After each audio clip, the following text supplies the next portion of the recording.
Lukas pasal 13 ayat 10 sampai ayat yang ke-13. Sudah?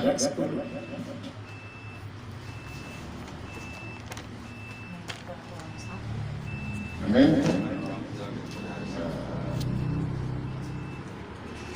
Satu, dua, tiga, ya. Pada suatu kali, bersama-sama. Satu, dua, tiga, ya.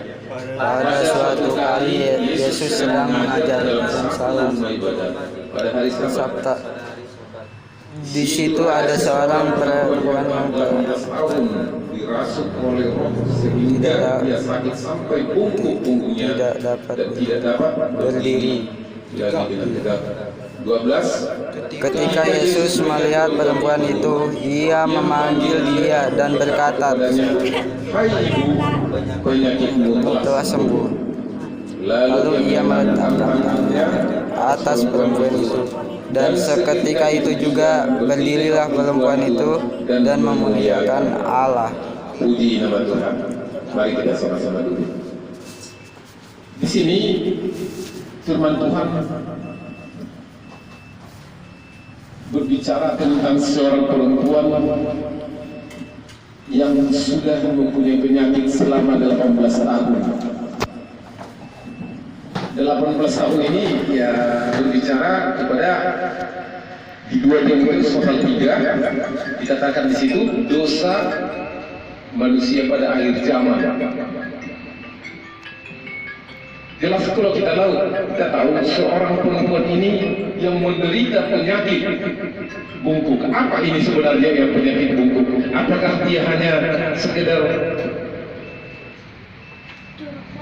secara fisik dia punya bungkuk?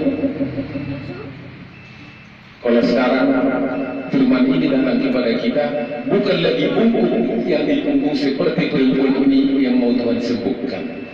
Tetapi kita mau belajar sebenarnya perempuan bungkuk itu berbicara apa? Coba kalau kita bayangin, kalau bungkuk perilakunya seperti apa kalau berjalan? Selalu melihat ke bawah. Iya kan, kalau dipraktikkan pasti begini. Iya kan, kalau yang bungkuk bisa nggak lihat ke saya praktiknya orang bungkuk itu begini? Kalau mau melihat ke atas juga harus begini, tersiksa. Apa artinya saudaraku? Seorang perempuan yang bungkuk ini Tuhan nyatakan pada kita pada saat ini menggambarkan kehidupan manusia yang selalu fokus atas kepentingan pribadi, itulah jasmani. Hanya yang ada di dalam dunia, karena yang di atas adalah surga. Dia hanya bisa melihat manusia yang hanya bisa melihat kepentingan atau keindahan dunia, sama seperti yang iblis katakan, asal engkau mau menyembah saya, aku akan memberikan semua harta dunia ini padamu.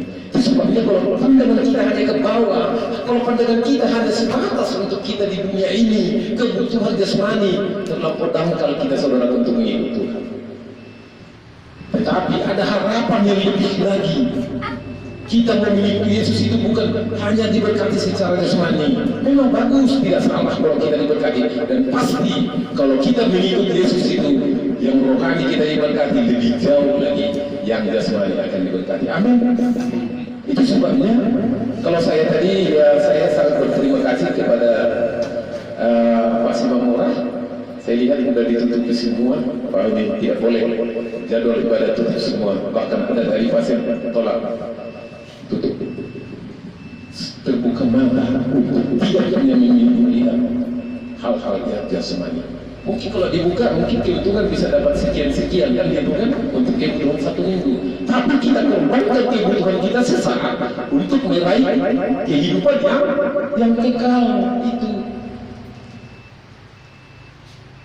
Jadi kalau hari Minggu masih ada kedapatan, pas jam ibadah ada yang sibuk, saya nggak unjuk namanya, itu masih belum fokus. Tetapi pada saat ini firman Tuhan mengingatkan kita untuk kita tidak berjalan bagaikan seorang yang bungkuk, yang hanya memandang ke bawah.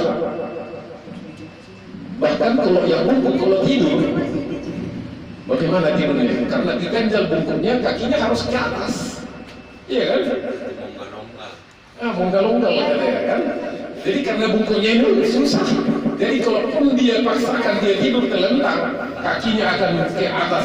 Itu namanya menghujat. Itu dipaksakan karena apa? Pandangannya dia datang beribadah. Firman Tuhan memang dikatakan setiap orang yang datang beribadah kepada Tuhan pasti diberkati. Tetapi saya katakan setiap orang yang mengikuti Yesus pikul salib. Tidak salah kalau kita berdoa setiap orang yang beribadah pasti diberkati, itu puji Tuhan. Tetapi kalau kita datang beribadah hanya untuk sebatas kita diberkati secara jasmani, terlalu kecil saudara. Terlalu kecil. Berarti kalau Yesus mengatakan setiap orang yang datang kepada Aku harus pikul salib, artinya apa? Ada pengorbanan. Berkorban di waktu, berkorban di tenaga, berkorban di materi. Tapi di akhirnya kita mendapat mahkota, itulah surga yang Tuhan persiapkan bagi kita. Amin. Itu sebabnya kita mau sungguh-sungguh tidak hanya memandang sebatas dunia. Makanya ya memang sangat perlu, bukan ibaratnya kita sudah begitu tidak perlu ke harta dunia. Harta dunia ini sangat perlu menunjang untuk pelayanan pekerjaan Tuhan, menunjang untuk kebutuhan kita supaya kita sehat melayani Tuhan. Kalau perlu kita juga tidak berisi, saudaraku, tentu sekali kita juga tidak akan semangat memuji Tuhan. Karena apa? Udah keroncongan begitu. Bagaimana? Nah, tetapi pasti kalau kita pertama-tama memandang pribadi Yesus, menyenangkan hatinya Tuhan, memandang pribadi Yesus itu, memandang ke atas itu artinya mengingat pribadi Tuhan. Banyak. Satu contoh saya dulu saya bangun, apa yang terjadi? Di kopi